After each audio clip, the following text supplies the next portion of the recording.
Faccio bene. Ide video ini, menjadi seorang Kristen di Indonesia itu berarti memerlukan iman yang lebih kuat. Itu dia. Itu idenya. Saya menemukan video saya yang semalam yang saya bahas itu banyak selebriti yang mualaf dan itu bisa berpengaruh, memberi influence kepada anak-anak muda, anak-anak kecil. Itu banyak ditonton. Video yang saya buat itu banyak ditonton oleh teman-teman muslim. Terima kasih. Saya tidak ada urusan di video ini, juga di video sebelumnya soal kualitas dari ajaran. Itu bisa kita bahas di video lain. Dan saya sudah pernah bahas juga di video-video sebelumnya. Yang saya mau bahas ini lebih ke praktis aksi pastoral, aksi dari seorang beriman langsung. Ketika dia harus memelihara imannya di tengah lingkungan yang mayoritas muslim.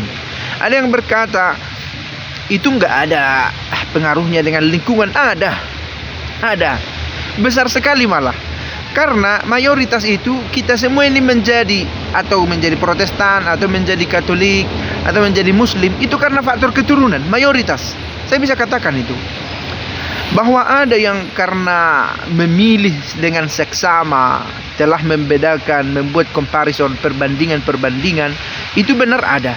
Tapi tidak banyak itu. Tidak banyak. Mayoritas adalah karena lingkungannya, lingkungan keluarga, lingkungan pertemanannya, dengan siapa, circle dia, lingkungan seputar di mana dia bermain, di mana dia belajar, di mana dia melewati lebih banyak waktunya. Apa diskusinya, kosakata apa yang dipakai, berpengaruh sekali itu. Nah, ada yang bilang lagi, itu kan karena pengetahuan, bukan karena lingkungan.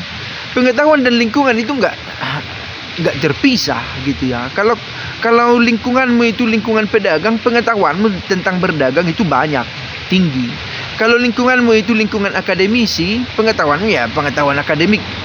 Pengetahuan ini bukan hanya soal dari buku, bukan. Pengetahuan itu adalah akumulasi dari pengalaman, dan pengalaman ini bisa teoritis, biasa juga pengalaman realis di kehidupan nyata.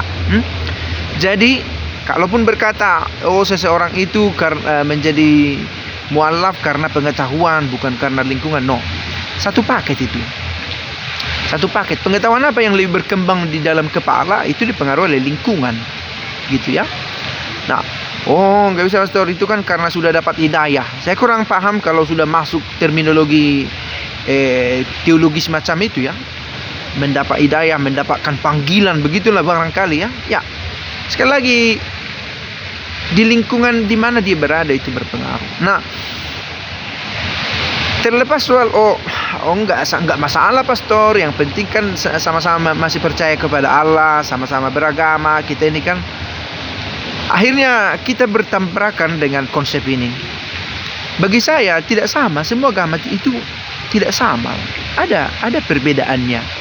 Baik itu secara kultural ya, teokulturalnya begitu ya. Bagaimana budaya yang dibentuk untuk menghadap Allahnya. Perbedaan teologis tentu saja ada. Nah, jangan sampai kita membiasakan diri menormalisasi berkata semua agama sama. Tidak juga. Ada yang cocok ya untuk orang tertentu. Ada juga yang bertanya kepada saya semalam, mend-DM saya dan berkata, "Pastor, terima kasih sudah membahas ini karena saya mengalaminya. Tapi saya takut mengatakan hal macam ini karena saya takut dianggap begitu radikal," katanya. Ini satu masalah lain. Memang beragama itu sangat sensitif ya. Ini ketika terpaksa dalam situasi macam ini kita membahasnya di domain publik seperti yang sekarang kita lakukan ini ya. Nah, berdamai dengan orang yang agamanya berbeda dengan kita bukan berarti kita juga menjadi orang yang mencampur adukan ajaran-ajaran itu. Nah, berusaha mencari persamaan. Selalu tidak, berbeda pun kita bisa bersama, gitu ya. Justru hal ini sering kita ulang. Rasa, faktor, unsur, latar belakang yang berbeda itu yang membuat kita saling menghargai. Itu dia. Nah, jadi menandakan dirimu itu terbuka pada ajaran lain bukan berarti kamu harus mengamini setiap yang dia katakan. Persahabatan yang dalam konteks persahabatan ya, persahabatan yang sejati itu justru aku tahu siapa dia, aku tahu apa yang tidak cocok dengan saya hargai itu, dan dia tahu juga hal yang tidak cocok untuk dia ada pada saya. Bukan harus mengalami hal yang sama dengan yang dia alami, mengakui hal yang dia akui juga. Saya pikir bukan di sana letak kebersamaan yang sejati itu. Nah, sekali lagi saya bicara dengan latar belakang saya gitu ya. Saya tidak punya masalah secara pribadi di lingkungan saya dengan teman-teman muslim, karena teman muslim saya tidak banyak. Lingkungan saya, lingkungan anak-anak, lingkungan belajar, lingkungan sekolah, semua mayoritas Kristen, mayoritas Katolik. Protestan juga ada di kampung saya, Protestan banyak. Kami main bola bersama.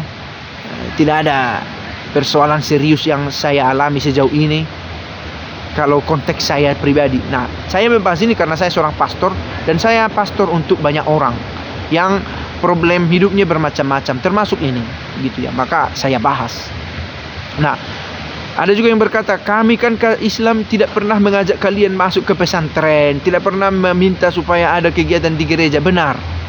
Dan itu barangkali kegamangan kami orang Kristen ini mengambil cara bagaimana supaya kami bisa menunjukkan kami itu menghormati kalian gitu ya. Menjadi cita-citanya baik, tapi kadang cara kami ini mungkin tidak selalu tepat di hati teman-teman muslim juga.